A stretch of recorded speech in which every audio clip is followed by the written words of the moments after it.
안녕하세요, 여러분. 100.7MHz 마포 FM에서 금요일 퇴근길을 함께하는 친환경 라디오 에코살롱입니다.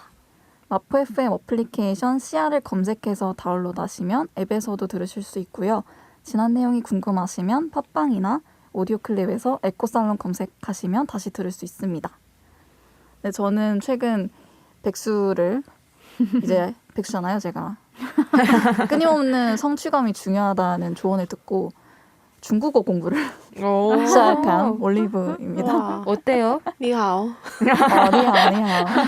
그러니까 중국어를 아주 옛날부터 계속 꾸준히는 공부했었어요. 계속 접하니까 한국의 공교육에 의해서 그러다 보니까 뭔가 언어를 공부하는 게 되게 성장이 잘 느껴지고 또 중국어는 제가 워낙 중국 드라마를 제가 좀 좋아해서 이거 신정보인데 몰랐어. 아, 진짜요? 저는 약간 한국 드라마보다 중국, 일본, 약간 이쪽을 더 좋아해요. 그래서 이걸 하다가 이제 언어 공부를 시작했는데 욕심을 내지 않고는 하고 있지만 너무 재밌어요. 약간 발음이 되게 약간 약간 이런 게 있잖아요. 혀를 약간 안쪽으로 마는 이런 발음이 너무 재밌더라고요. 맞아.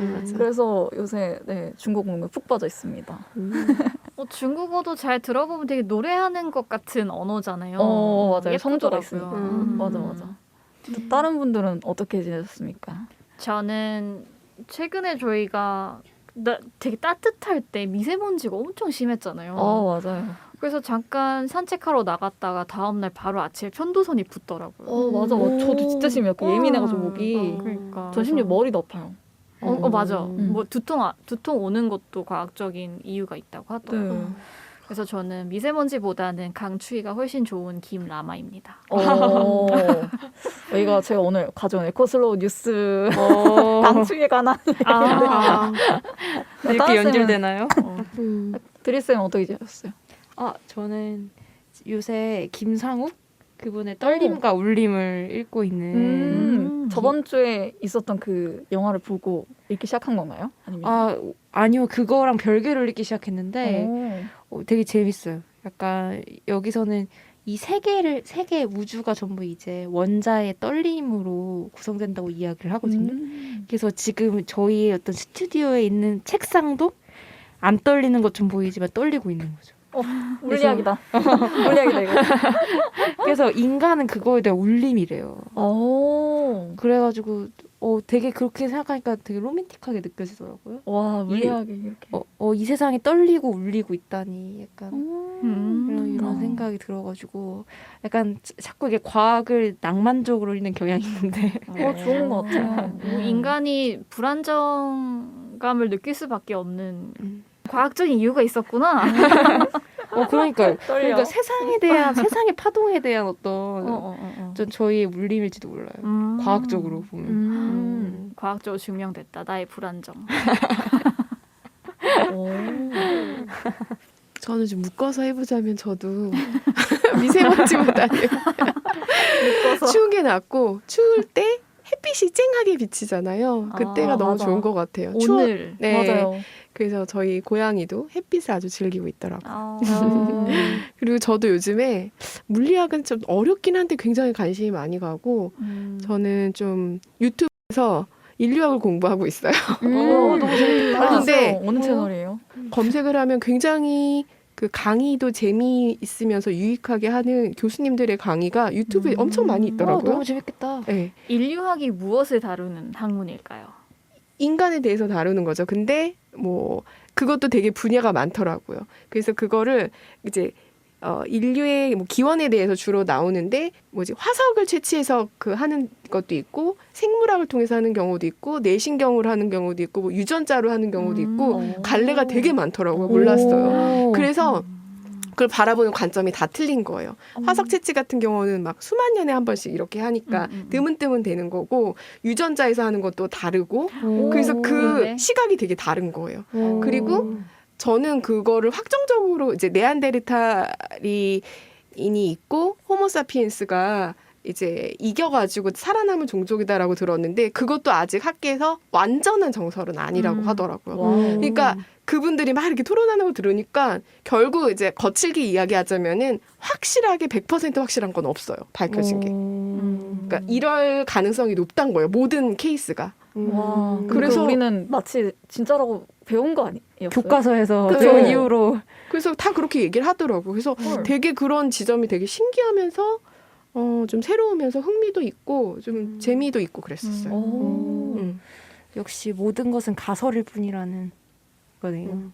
우리가 믿고 있는 모든 건. 궁금하다. 그 채널 네네. 동영상 네. 공유 좀. 네. 공유 플리즈.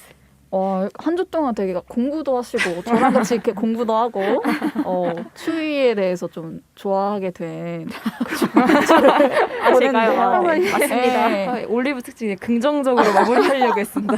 추위 좋아. 긍정적이고 빠르게. 네. 이 추위에 대해서 말하다 보니까 저희 에코슬로우 뉴스로 자연스럽게 넘어가 보려고 하는데요. 오늘 제가 에코슬로우 뉴스로 가져온 이 소식이 미국의 기록적인 한파가 찾아왔다는 소식이었어요. 네. 이 남부 텍사스가 이 석탄 연료라던가 지금 재생에너지라든가 천연가스 이런 게 굉장히 비중이 높은 산업 맞아요. 단지라고 하더라고요. 그래서 여기를 중심으로 지금 겨울 폭풍이 덮치면서 20여 명이 숨지고 2억 명을 대상으로 지금 한파 경보가 내려졌다고 해서 지금 정전 사태까지 벌어진 그런 미국에서는 되게 지금 경보가 많이 울리고 있대요. 근데 제가 좀 되게 흥미로웠던 게 이 미국의 혹한을 두고 이 논쟁이 벌어진 거예요. 보수 이렇게 진보 약간 이런 느낌으로 그 주장이 갈린 게 한쪽에서는 이 미국의 혹한 이거 정전 사태 이거는 재생에너지 때문이다라고 한 측이 있었고 아니다 화석 연료 탓이다라고 이렇게 논쟁을 하고 있는데 이 풍력 발전기의 터빈이 얼어서 그런 거다라고 이제 보수 측이 좀 주장하고 있고요.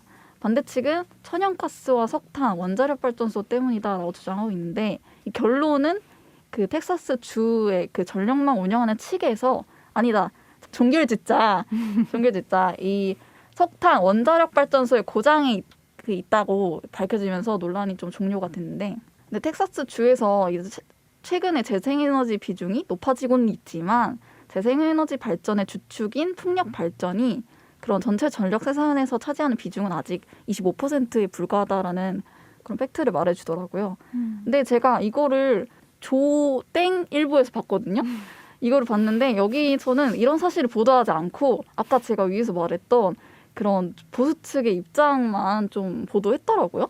그래서 이렇게 말하기를 전문가들은 날씨에 따라 발전량이 들쭉날쭉한 재생에너지, 혹한의 가스관이 얼어붙거나 가격이 급등하는 문제가 있는 가스 발전의 한계를 극복하기 위해서라도 원전이 필요하다라고 말한 거예요. 그래서 이게 사실은 근본이 그거잖아요. 기후변화. 이 석탄 연료 발전으로 인한 기후변화로 인해서 혹한이 발생한 거고 그래서 정전 사태가 일어난 건데 이 큰 그림을 보지 않고 이러니까 원전을 사용해야 된다는 거야 라고 보도를 하니까 조금 아쉽지 않았나 이런 생각이 들어서 이런 뉴스를 좀 가지고 왔어요. 너무 재밌더라고요. 이 어떤 뉴스 그 언론사냐에 따라서 시선이 달라요. 어떤 쪽은 그 약간 재생에너지 쪽이다. 어떤 쪽은 원자력 때문이다라고 하는 게 조금 신기해서 이때다 싶어가지고 그쵸? 재생 가능 에너지 그래서 내가 아니라고 했잖아. 네. 맞아요. 아이고. 맞아요. 근데 웃겨. 그럴 만도 한 게 재생에너지 비율이 많이 높아요. 근데 이제 문제는 재생에너지를 진짜 많이 짓기는 했는데 그 전력을 생산하는 비중은 되게 적은 거예요. 그에 비해서 좀 가성비가 아직은 낮다라는 거죠. 근데 그거 이 52%만을 가지고 이 많다는 그런 팩트만을 가지고 보도를 한 거니까 좀 위험하겠다는 생각이 들더라고요. 그래서 이런 식으로 에코슬로우 뉴스를 전달해 드렸습니다. 지금까지 에코 뉴스 코너였고요. 잠시 쉬었다가 다음 코너인 올리브의 에코 챌린지 코너 시작하겠습니다. 여러분은 지금 100.7MHz 마포 FM 에코살롱을 듣고 계십니다. 오늘 제가 에코 챌린지 코너로 소개할 만한 이슈는 자연식물식이라는 아주 새로운 저의 챌린지입니다. 이게 비건과 다른 건가요? 네, 비건과 다르다고 할 수 있을 것 같기는 해요. 비건이 좀 더 큰 개념이고 안에 있는 거예요, 자연식물식이. 그쵸. 네. 그래서 이 자연식물식이 이게 제가 정의를 좀 얘기하자면 인위적인 가공이나 뭐 조리 과정을 거치지 않은 그런 자연 그대로의 식물을 먹는 식사법이라고 식물인데요. 근데 저는 이제 처음이라서 좀 유연하게 시작을 했어요. 우와. 뭐 동물성 식재료 그물, 그리고 밀가루, 가공식품, 그리고 식물성 기름 이렇게 4가지만 엄격하게 금지하고 나머지는 다 자유롭게. 식물성 기름까지요? 뭐 네, 콩기름이라든지 이런 것도? 네네네. 그 그 식용유 있잖아요. 네. 식용유가 가장 안 좋다고 하더라고요. 그래요? 네, 그래서 들기름은 허용하는데 저는 네 나머지 뭐 참기름, 식용유 이런 거는 허용하지 않고 있어요. 네, 그래서 들기름이 이제 발화점이 좀 뭐라 해야 되지?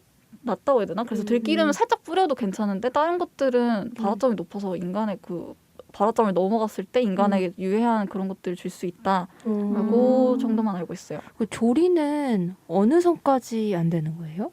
이 4가지만 금지하면은 조리는 이제 자유롭게 할 수 조리는 있는 거예요. 상관없어요? 네, 이 식재료에 문제가 있는 거죠. 아, 식재료를 쌤이 그거는 생식 얘기하는 건가 보다. 네, 생식과는 좀 다른 네, 거죠? 완전 생생 그대로 생생 나이가? 건데 잔식물식은 이 식재료를 자유롭게 조리는 할 수 있어요. 그래서 저도 최근에 콩나물국, 뭐 두부조림, 뭐 쌈밥 이런 것들, 뭐 고구마 과일 이런 것 좀 많이 먹었고요. 이게 제가 왜 이거를 오늘 갖고 왔냐면 이게 효과가 진짜 장난 아니에요. 제가 진짜 궁금해. 강력하게 제가 진짜 인생 살면서 강력하게 추천할 만한 게 별로 없는데 많이 추천했다. 추천 전문 아니었던 거. 이게 이상하네. 제가 이번 달부터 배드민턴을 다니기 시작했는데 이게 격한 운동이랑 병행하면 진짜 좋아요. 왜냐면은 자연식물식 특성상 이게 소화가 잘 되는 음식을 먹다 보니까 많이 먹어야 되거든요. 근데 저는 식사량이 워낙 부족했었던지라 약간 격한 운동이 그래서 필요했어요. 약간 많은 식사량을 늘리려고. 근데 그랬더니 일단 제가 만성 변비가 있었는데 화장실에 정말 편안한 마음으로 갑니다 요새. 와 진짜 너무 좋아요 진짜. 그래서 친구가 이거 좀 약간 더러운 얘기일 수도 있는데 친구가 이제 저희 집 밑으로 저희 집에 놀러 왔는데 마중을 나가야 됐던 거예요. 그래서 내가 그때 신호가 온 거예요. 그래서 진짜 미안한데 나 10분만 기다려줄 수 있어? 라고 보내기도 전에 이미 다 한 거예요. 너무 컸나 봐, 음수 소리가. 그래서 친구야 미안한데 쓰고 아니다 다 했다. 자꾸 끊는 거예요. 진짜 그 정도로 빨리 끝나가지고 고속도로 축하드립니다. 이 정도로 변비 없다. 그리고 이제 운동이랑 병행하다 보니까 피부도 진짜 좋아지고 그냥 저는 이 생리적인 현상에 걱정거리만 없어도 인생이 이렇게 행복할 수 있구나. 그럼요. 네. 그럼요. 그래서 굉장히 중요한 부분인데. 네, 그래서 요새 이런 식으로 또 제가 또 장이 엄청 약한데 장도 제가 최근 한 달 동안 배 아프다고 생각했던 적이 한 번도 없습니다. 오, 네, 진짜 몸에 그래서- 되게 잘 맞으신가 봐요. 네, 몸에 다행이다. 정말 잘 맞는 것 같아요. 그래서 근데 이제 같이 하는 제 친구는 운동을 안 하다 보니까 아직은 큰 효과를 보진 못했다고 하더라고요. 이게 제가 보기에는 이제 식단이라던가 그리고 약간 운동을 같이 병행해서 해야 조금 더 큰 효과가 있는 것 같아요. 근데 올리브쌤 약간 하나 궁금한 게 자연식물식하고 운동을 동시에 하고 있잖아요. 네. 그러면 그 효과가 자연식물식 때문이 아니라 운동 때문일 수도 있지 않을까요? 근데 역시 또 얘기. 맞아요. 되게 합리적인 접근이었어요. 왜냐면 제 친구는 아직 큰 효과를 못 봤다고 했거든요. 그래서 제가 자연식물식만으로 얘기한다기보다 운동이랑 겸해서 하는 걸 추천을 많이 하고 있어요. 저도 아직 자연식물식만 해본 적은 없어가지고. 지금까지 실천하고 있는 1.8리터 이상 물 마시기까지 하면 맞아요. 저 물도 진짜 많이 마시거든요.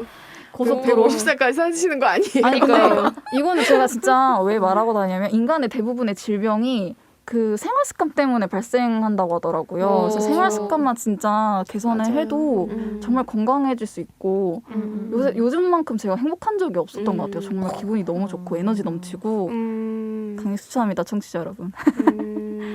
신기하다. 저 근데 질문이 있는 게 네. 자연 그대로의 식물을 먹는 식사법. 그러니까 인위적인 가공 조리 과정을 거치지 않은 건데 두부는 네. 가공을 하는 거 아닌가요? 네, 맞아요. 그래서 갈아서. 원래 이게 자연식물식이 사람마다 그래서 받아들이는 게 달라요. 어떤 사람은 두부를 허용하지 않아요. 근데 저는 이제 처음 하는 거라서 좀 유연하게 받아들인 측이라가지고 또 그리고 전통적인 방법으로 두부를 생산하는 경우는 또 용인을 하는 경우도 있고 네. 그래서 이런 식으로 처음 하시는 분들도 조금 한번 조사를 해보고 좀 유연하게 한번 해보면 어떨까 싶습니다. 네, 그러면 슬기로운 덕질 생활 1부로 넘어가도록 하겠습니다. 여러분은 지금 100.7MHz 마포 FM 에코살롱을 듣고 계십니다. 지금까지 이번 주에 에코 뉴스와 그리고 올리브의 에코 챌린지 코너를 진행했었는데요. 이제 본격적으로 슬기로운 덕질 생활로 들어가서 오늘의 메인 콘텐츠를 소개하려고 합니다. 에코살롱에서는 보다 깊은 이야기를 나누기 위해 스포일러를 하고 있으니 참고 부탁드려요. 오늘 저희가 다룰 영화 저번 주 승리호에 이은 아주 뜨거운 한때 엄청 뜨거웠죠? 이거 인터스텔라입니다. 오, SF 특집이네요. 그렇죠. SF 특집이라 볼 수 있죠. 네, 이게 어떤 내용이냐면 대충 이거는 승리호랑은 다르게 2097년이 아니고 2067년이네요. 네. 인류가 이제 악화되는 기상환경과 병충해로 인해서 이제 식량 부족 사태를 겪고 있는 걸로 영화가 시작하죠. 그 옥수수만 키우고 있고 그리고 대형 모래 폭풍이 수시로 와서 사방이 흙먼지 투성입니다. 그래서 국가의 기능도 약화돼서 이런 각종 정부기관이나 군대도 사라졌고요. 그래서 과학기술 대신 모두가 농부가 되는 그런 현상이 나타나고 있어요. 인류 멸망이 이제 당장 닥친 이 2067년에 우주 비행사들이 워물을 발견을 해서 이 광활한 우주를 여행하면서 인류가 살 수 있는 또 다른 행성을 찾아 나서는 그런 이야기라고 볼 수 있습니다. 저는 이 영화를 처음 봤을 때 정말 하나도 이해 안 간다 라고 생각을 해서 지금까지 5번 정도는 본 것 같아요. 그러니까 이 영화를 위해서 5번을 봤다기보다는 이 꾸준하게 5번을 봐왔었는데 이제 어느 정도 뭔가 이해는 한 것 같기는 한데 그래도 막 말끔하게 설명하기 어려운 영화이기는 합니다. 근데 이제 이거를 바탕으로 제가 우주에 별 관심이 없었다가 우주 탐사에 관심이 생긴 거예요. 그래서 이 우주에 대한 시각이라던가 그리고 이 영화가 던지는 메시지를 통해서 지구와 나의 관계 그리고 우주에 대한 시각 이런 것들을 조금 생각해 볼 수 있는 그런 계기가 됐던 것 같은데 여러분들은 이 영화 보고 어떠셨어요? 일단은 음악이 너무 좋았어요. 맞아요. 맞아요. 한스 짐머, 실망시키지 않는 한스 짐머의 시작부터 소름. 저는 3번 정도 봤는데 이번엔 유난히 그거 앞부분의 스토리가 되게 많이 와닿더라고요. 맞아. 원래는 예전엔 그냥 보다가 지구 망했네? 이러고 지구 망했네 하다가 이제 우주에 가서는 이제 음악이 막 고조되면서 되게 막 긴장 손에 땀을 쥐게 하는 그런 상황들도 있잖아요. 맞아요. 그래서 와 거기서 되게 집중해서 봤는데 이제는 이제 에코살롱 준비하면서 처음부터 이제 메모를 하면서 보기 시작했는데 앞부분에 한 30-40분의 어떤 지구에서의 스토리가 좀 더 깊이 와닿았었어요. 그 머피와 그 아빠 쿠퍼의 이야기도 되게 많이 와닿았고 또 3번째 보니까 새롭게 발견한 사실이 있어요. 뭔데요? 제시카 차스틴이 나오고요. 맞아. 티모시 샬라메도 나오더라고요. 맞아. 그래서 2014년 영화에 맞아. 이런 별들이 계셨구나. 뭐 이런. 그때는 몰랐죠. 다시 봐도 정말 전율이 흐르는 명작이더라고요. 다른 분들 어떠셨어요? 저는 사랑에 대한 개념이 되게 흥미로웠어요. 맞아요. 네, 사랑이 되게 중요하게 등장하잖아요. 맞아. 먼 미래에서 이제 현재로 돌아올 수 있게 하는, 현재와 소통할 수 있게 하는 힘이 여기선 사랑이라는 감정으로 등장을 하는데 마치 뭐 물건을 떨어뜨리면 중력의 힘에 의해서 물건이 떨어지는 것처럼 끌리는 거죠.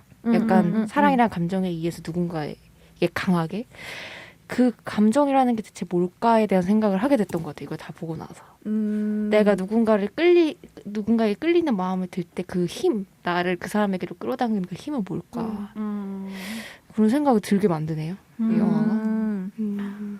저도 이번이 2번째 봤는데 첫 번째는 정말 너무 모르는 상태에서 봐서 봤는데 이번에 보면서 저 3번이나 울컥했어요. 정말 진짜로 눈물을 훔치면서 어디였어요? 근데 그걸 또 표현하자니 정확하게 기억은 안 나는데 아무튼 좀 영화 시간이 긴 시간이잖아요. 중간중간 그랬고 논란은 정말 사람 놀래키는데 재주있구나.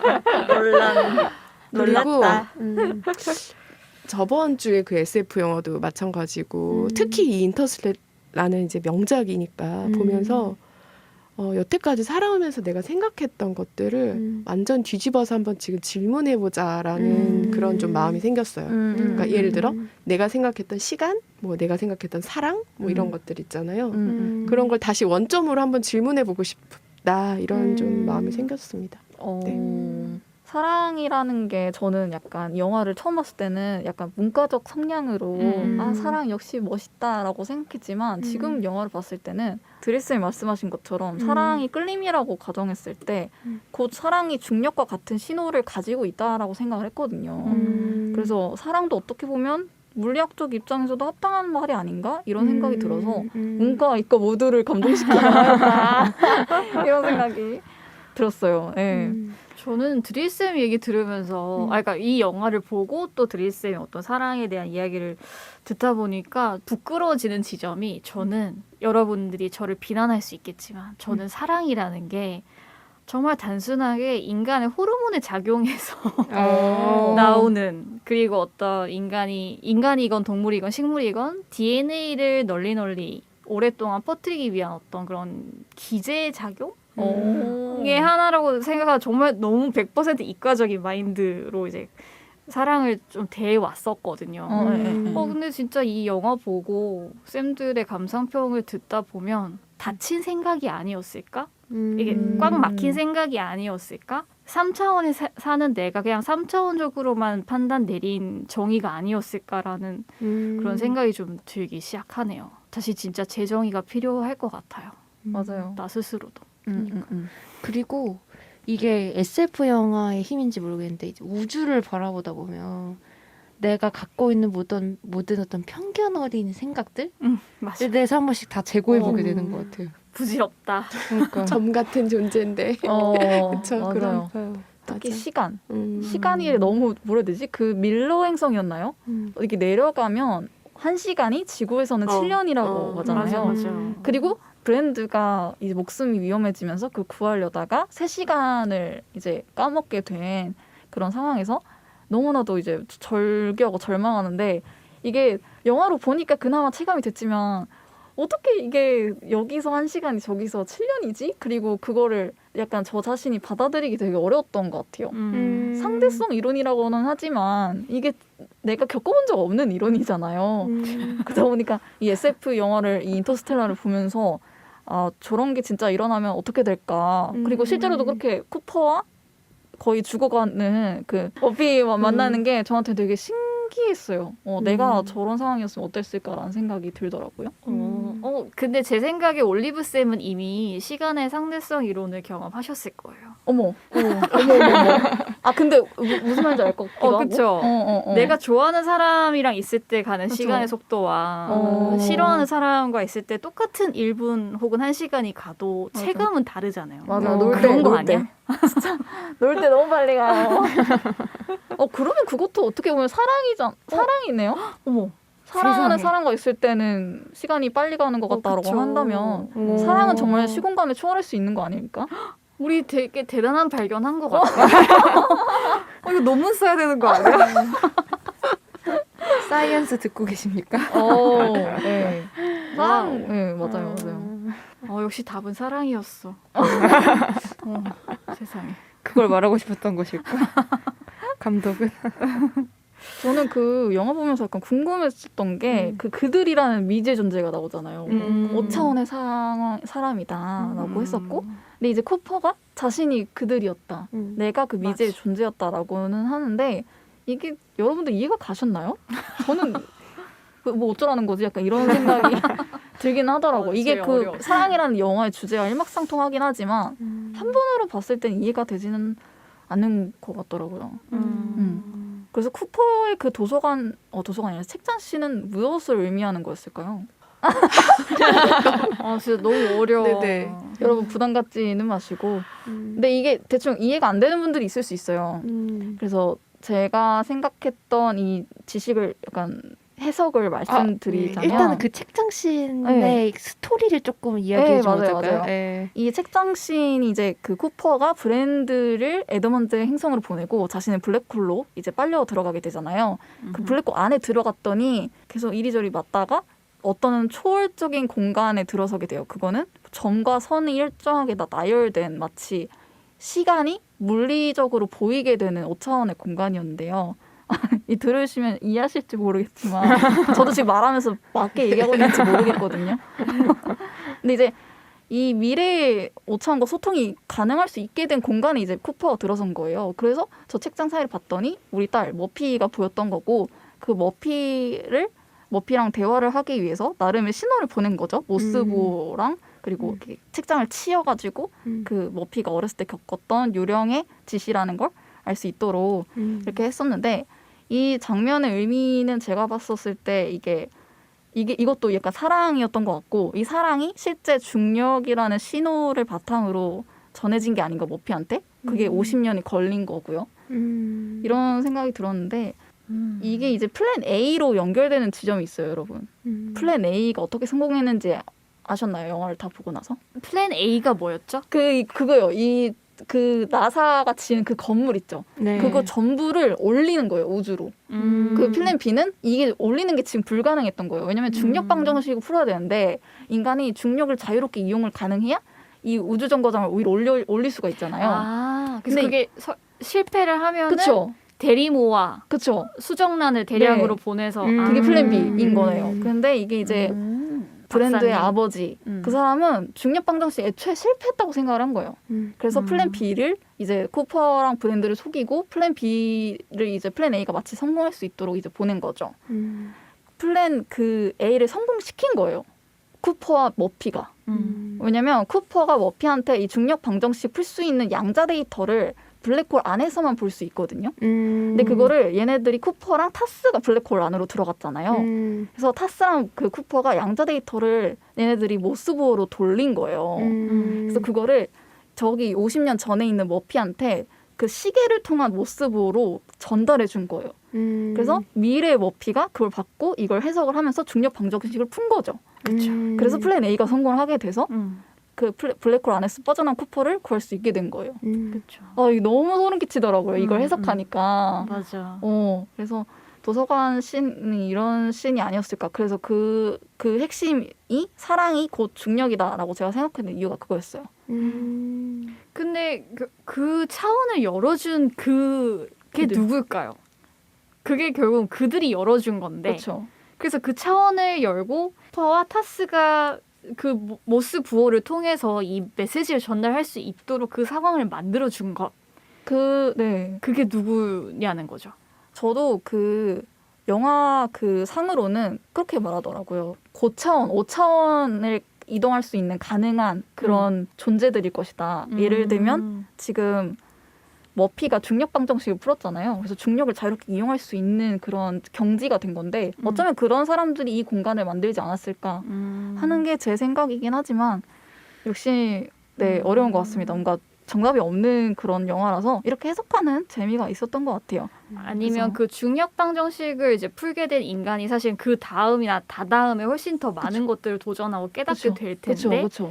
훨씬 더 미래에서 알게 된 인간들이 그렇죠. 그 시간을 거꾸로 돌아가서 영향을 미친 걸 수도 네. 있고 그쵸? 그들도 어쩌면 쿠퍼처럼 미래에서 현재한테 다 해석 도와준 걸지도 모르죠. 이렇게 청취자분들도 혹시 인터스텔라에 대해서 해석이 좀 필요했던 분들이라면 조금 힌트가 되지 않았을까? 새로운 해석이 되지 않았을까? 시각을 던져보고 싶었습니다. 그러면 잠시 쉬었다가 저희 슬기로운 덕질 생활 이어가 보도록 하겠습니다. 여러분은 지금 100.7MHz 마프 FM 에코살롱을 듣고 계십니다. 앞부분에서 주로 인상 깊었던 장면과 영화의 해석에 대해서 좀 얘기해봤다면 이번에는 환경 문제와 사회 문제에 초점을 맞춰서 에코살롱답게 얘기해보려고 합니다. 제가 오늘 가져온 이 환경 문제가 사실 이 영화 초반 부분에 나왔던 거대한 옥수수 밭 그리고 완전 딱 하나만 한 품종 대량 생산 이런 거라던가 또 식량 위기라는 단어가 많이 떠올랐는데요. 이게 요즘 이슈로도 되게 많이 맞닿아 있는 게 이 코로나 이후로 국경이 닫히면서 자연스럽게 식량 위기에 빠진 국가들이 많아졌다고 해요. 네. 왜냐하면 이 식량이 종자에서 비롯되는 건데 이 종자가 기업들의 소유가 대부분이더라고요. 그래서 우리가 먹고 있는 이 거의 모든 채소와 과일들의 그 씨앗이 다 소수 기업들이 독점을 하고 있는데 이거를 저는 몰랐거든요. 여러분 혹시 아셨어요? 저는 최근에 알았어요. 대표적으로 뭐 그 몬땡토 같은 그쵸? 기업. 저는 이 몬땡. 이름도 완전 처음 알았어요. 아 그게 최근에 밭땡엘이라는 기업하고 합병해서 맞아요. 네, 그랬다고 들었어요. 근데 이게 진짜 충격적인 건 밭땡엘이 그 제초제 살충제 네. 회사로 유명하잖아요. 네. 그 회사랑 우리가 먹고 있는 이 작물의 씨앗 회사랑 합병을 했다니까 멘붕이 오더라고요. 우와, 나 뭐 먹고 있는 거야 지금? 그 밭땡엘이 사실 그 나치 전범 기업 와 진짜요? 이런 걸로도 유명하잖아요. 그래서 원래는 그 나치 수용소에서 그 화학예품, 네. 가스실 화학예품 제공하는 떠도는 회사 중 하나. 와, 밭땡일이었거든요. 진짜 세상에.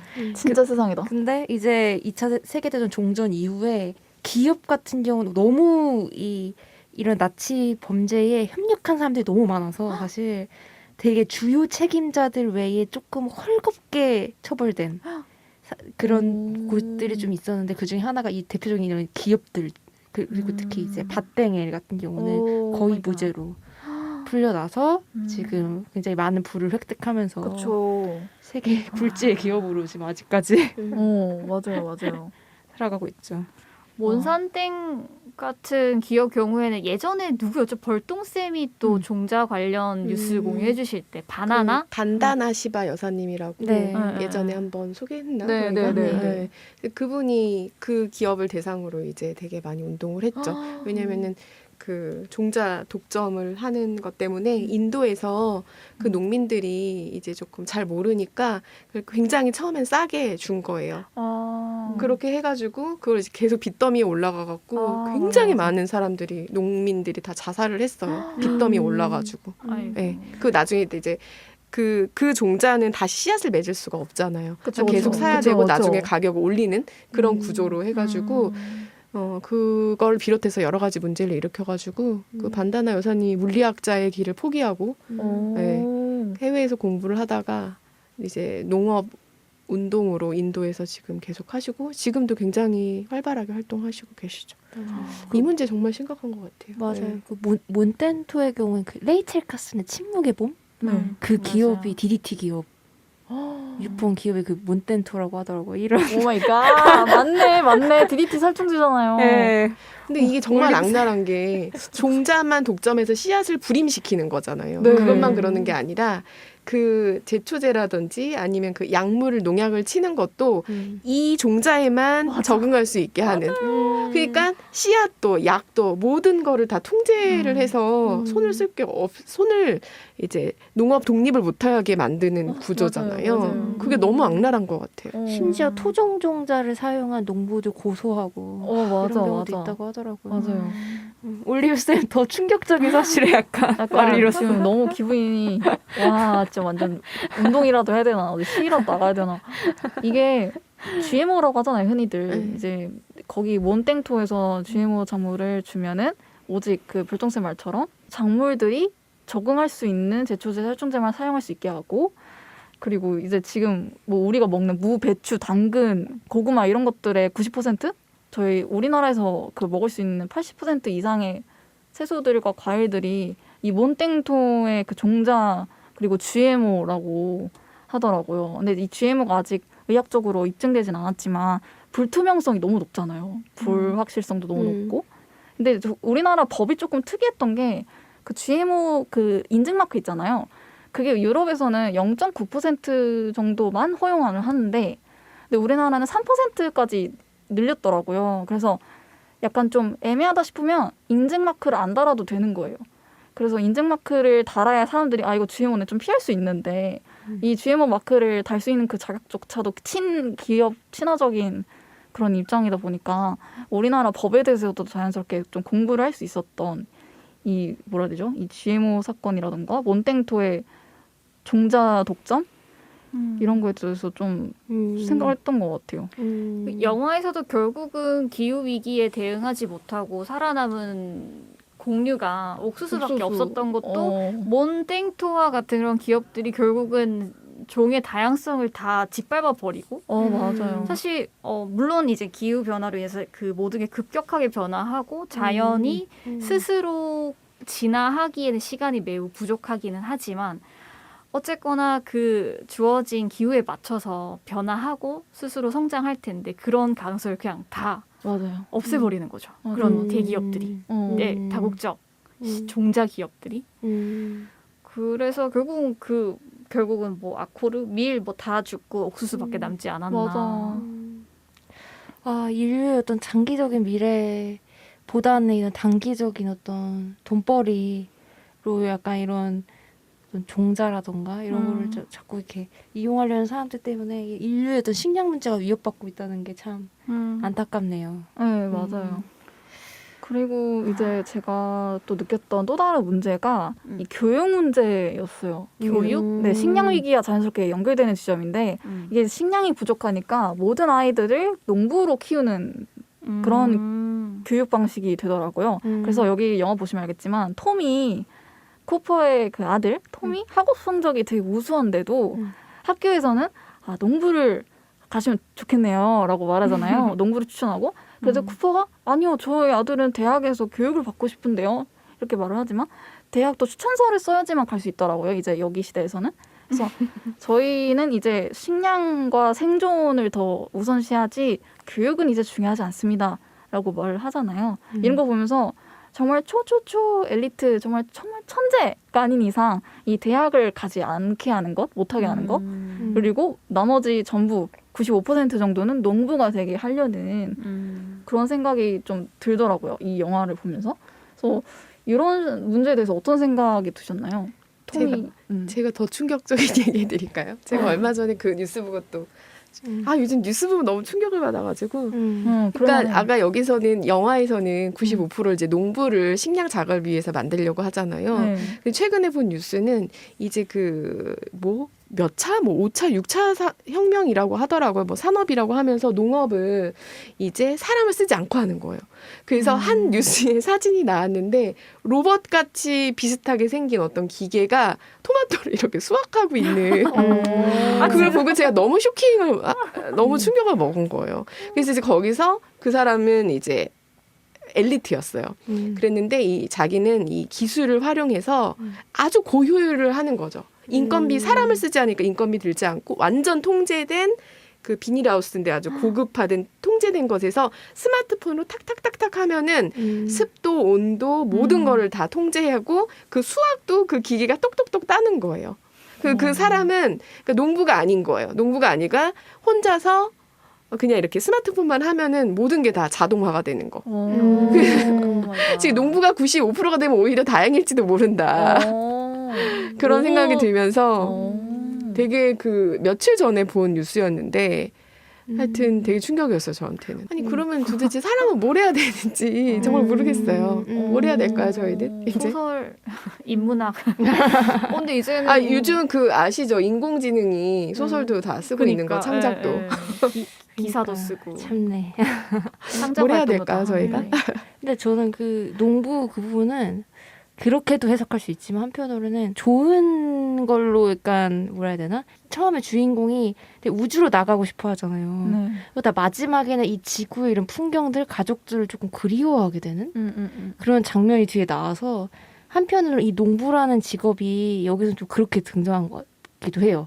그러니까 얘가 주인공이 되게 처음에 되게 아들이 농부 된다고 하니까 되게 싫어하고 이랬는데 뒤에 가니까 그 지구의 풍경을 되게 그리워하게 되면서 막 이렇게 되거든요.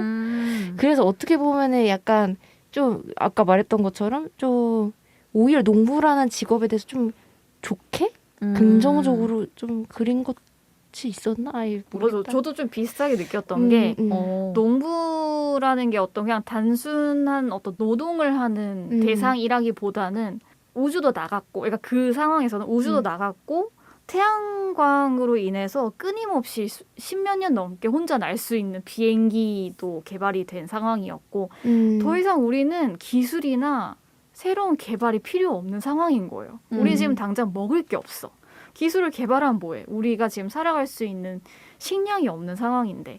그래서 조금 더 거기서 선생님도 그렇게 얘기를 하잖아요. 우리는 우주로 나가는 게 중요한 게 아니다. 지금 지구에서 우리가 먹을 수 있는 거를 찾는 게 더 중요하다라는 식으로 얘기를 하잖아요. 그리고 사실 지금도 우리 대학교가 많이 없어지고 있잖아요. 필요한 교육을 하고 있는 건가? 정말 우리에게 필요한 것은 손에 흙을 묻히고 지구와 좀 더 교감하고 관계를 맺는 그런 농부들이 더 많아져야 하는 게 아닌가? 뭐 그런 생각도 들면서 그 시기에는 농부라는 직업이 재평가된 게 아니었을까 라는 생각이 좀 들었어요. 그럴 수 있어요. 그러니까 교육이 필요하지 않다는 게 아니라 맞아요. 지구에 필요한 인재는 오히려 그 땀을 흘리고 손에 흙을 묻히는 농부가 더 맞아요. 필요하지 않았을까? 맞아요. 그런 시대가 왔던 것 같아요. 맞아요. 맞아요. 그리고 기계를 활용한 그 쌤이 말했던 것처럼 기계화된 공정을 통한 농부가 아니라 실제로 농사일을 하는 농부는 뭔가 책에서 배운 지식은 아니지만 어떤 경험적인 어떤 지식 그렇죠. 그런 게 굉장히 어떤 풍부한 어떻게 보면 진짜 지혜로운 존재일 수도 있다는 생각이 조금 들어가지고 어쨌든 여기서 이 농부라는 존재를 어떻게 그리고자 했는지 이 인터스텔라에서는 다양한 해석을 할 수가 있을 것 같아요. 맞아요.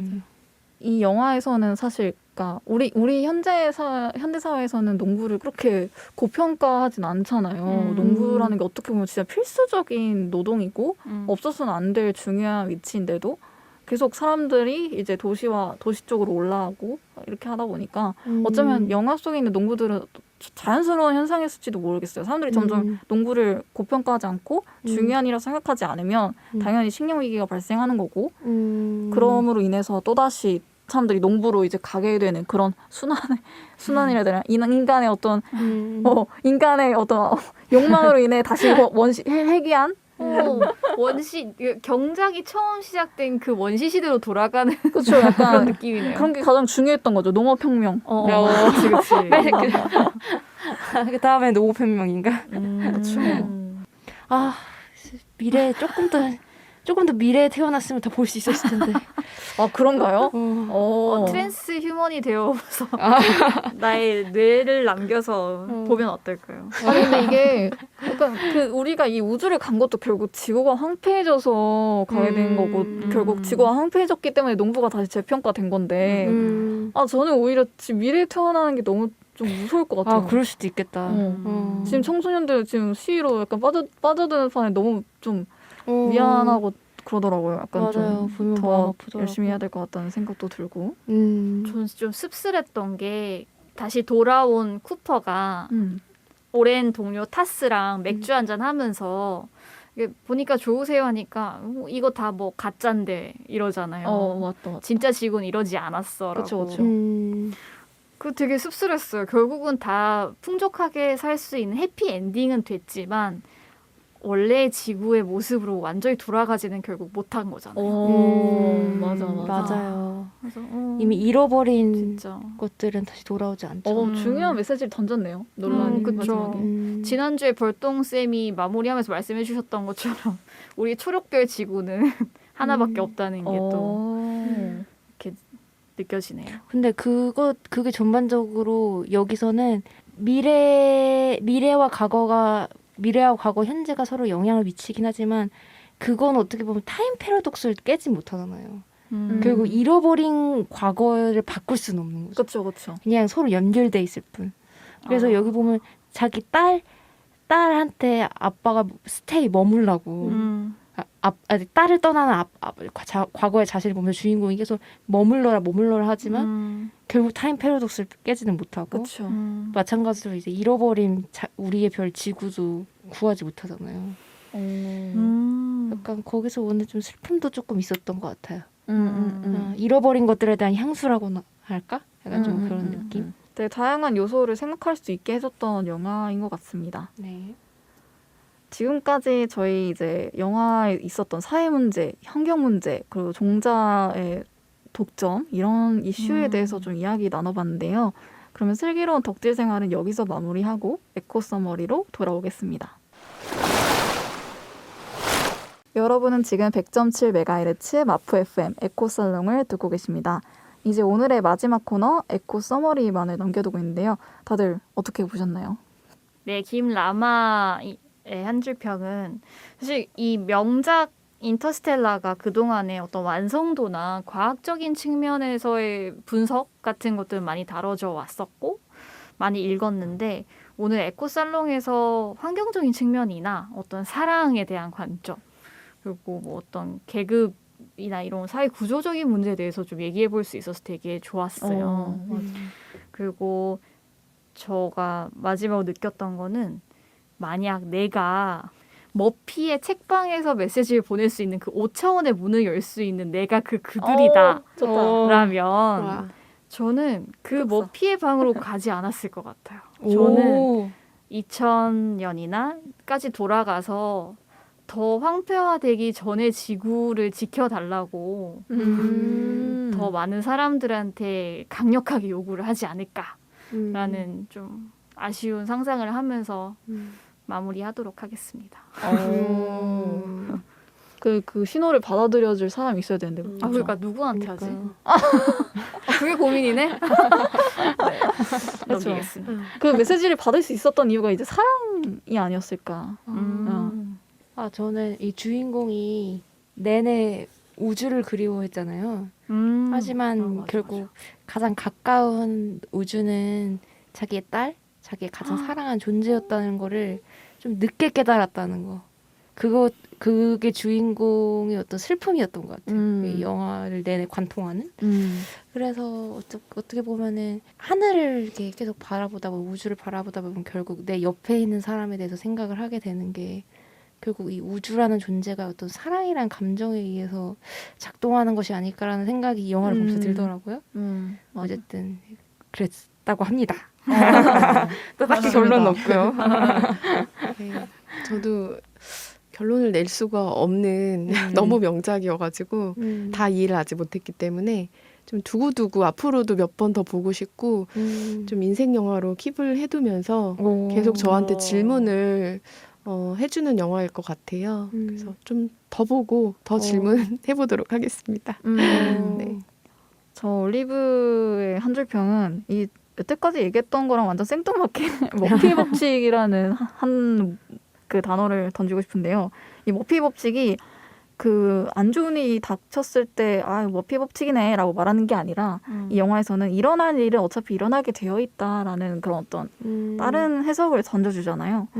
그걸 보고 제가 문득 생각이 났던 게 그동안 내가 어떤 실수라던가 내가 뭔가 지우고 싶었던 일들 이런 것들 어쩌면 이미 일어났어야 했었던 일들이라고 생각이 들었어요. 그래서 지금 내가 뭔가 실수를 했다거나 뭔가 내가 잘못된 길을 걸어가고 있다거나 내가 뭔가 잘못 살고 있는 건 아닐까 이런 고민들이 드는 것도 결국에는 미래에서 봤을 때는 다 그런 고민들을 하는 시점이었고 다 필요했고 다 그렇게 된 거다. 어쩔 수 없다. 괜찮다. 이런 말을 저 스스로한테 해주지 않았을까. 그래서 좀 부담감을 내려놓고 그냥 하루를 살아가는 것도 나쁘지 않겠다라는 생각이 들면서 전혀 생뚱맞은 너무 좋았어요. 남겨보도록 하겠습니다. 네, 그럼 이제 에코살롱 아쉽지만 인사드리려고 합니다. 저희는 올리브, 김라마, 함드릴 벌동이었습니다. 네, 청취자 여러분 남은 한 주도 들숨날숨 에코하시길 바랄게요. 안녕.